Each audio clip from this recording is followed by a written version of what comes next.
Now, over 72% of South Africans believe the country still needs reconciliation. This is based on the 2021 SA Reconciliation Barometer. The study found a division between the rich and the poor was the biggest division in society. Talking to me ahead of Reconciliation Day tomorrow is Mikhael Musa, project leader at the South Africa Reconciliation Barometer. Mikhael, thank you so much for joining me this evening. So, first of all, talk to us about the SA Reconciliation Barometer and why you carry out this particular research every single year since 2003. Thanks so much for having me, Tony. Yes, the South Africa Reconciliation Barometer is a regular survey conducted by the Institute for Justice and Reconciliation, a non-profit organization in Cape Town. And the purpose of the Reconciliation Barometer is to give South Africans a voice in policy-making processes and to track public opinion changes over time. The Reconciliation Barometer was set up in 2003 to sort of get a sense of where South Africa is at the very early stages of our democracy. And over time, we've been able to track what changes have occurred in South Africans' minds over this time. So really what we're trying to do is understand how South Africans understand reconciliation, what they think of their society, their democracy, and their role in it as well. Okay, so let's look at the findings from this year's research. When asked what reconciliation means, what did people answer? Yeah, so reconciliation is obviously a very contested sort of concept. It has different meanings to different people.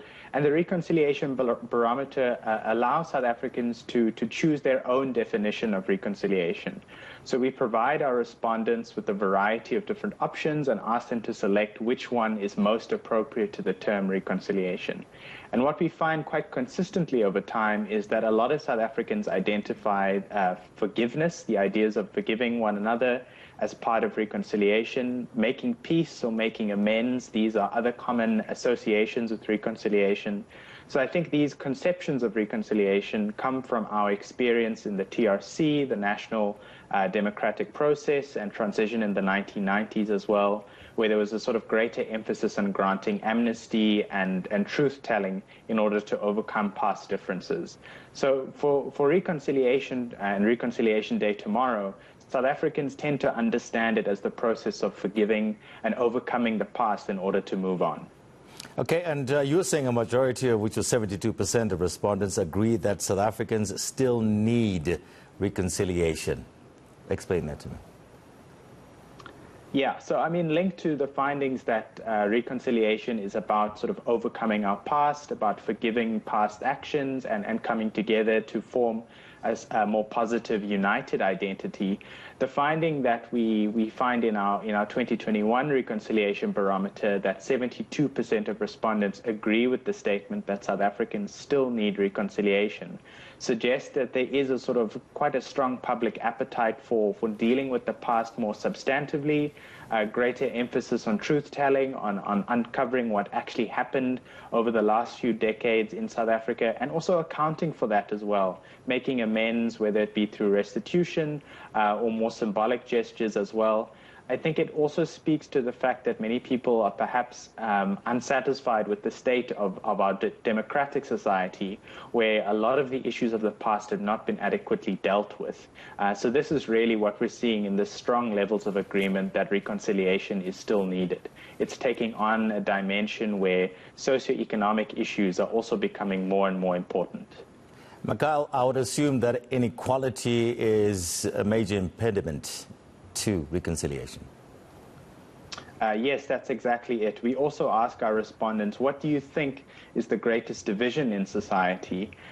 If a lot of respondents, as we find in the barometer, want to have a united country, they want to overcome differences despite our demographic diversity, what is holding us back from achieving that? And a very consistent finding since 2003 from our respondents is that inequality is the primary division in society. So the gap between the rich and the poor is an obstacle to becoming a more socially cohesive and united country.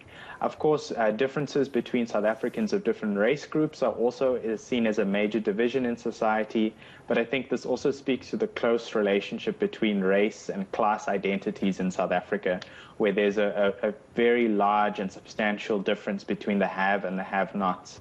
So really the issue that we're coming to see in the Reconciliation Barometer is that socioeconomic issues of redress, of promoting equality, and making sure that people have a basic living standard, these are fundamental to becoming a more socially cohesive society. So race, inequality, economics, and so forth, do they play a part in when you look at perceived reconciliation progress? Because one side, I'm sure, think, you know what, listen, we are making progress. The other side will be saying, hang on a second, I'm still in exactly the same situation I was, before 1994.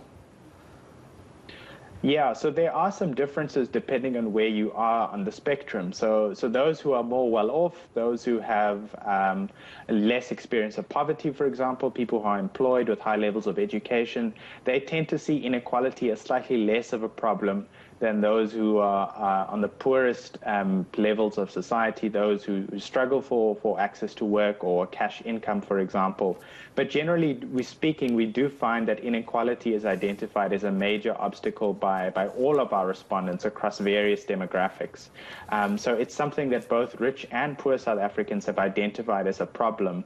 It's just that there seems to be some sort of impediment to doing anything about it. I think we can all agree that inequality, unemployment, poverty, these are major issues in society. But how we actually address that without some people having to give up many fundamental aspects of their existence and their social quality of life, I think that's the much more difficult task that we need to be having, especially ahead of Reconciliation Day tomorrow.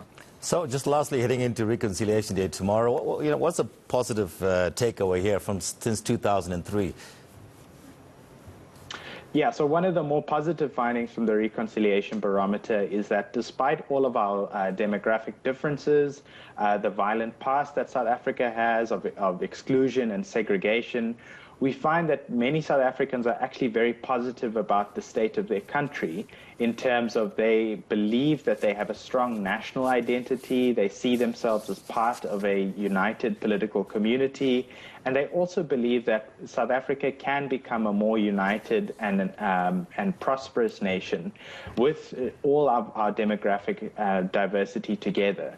So in as much as we have our issues, high rates of crime, for example, inequality that we've spoken about, and just these fundamental historical differences, our respondents are very positive, in fact, that South African identity is something to be proud of and something that we should celebrate. So it's not all doom and gloom. There is a sort of popular basis for us to build on, that there is a shared national identity and a common purpose in becoming a more socially cohesive society. All right. Fantastic stuff. Thank you so much for talking to me, Mikhael Musa, project leader at the South Africa Reconciliation Barometer, talking to me about the key findings from this year's research.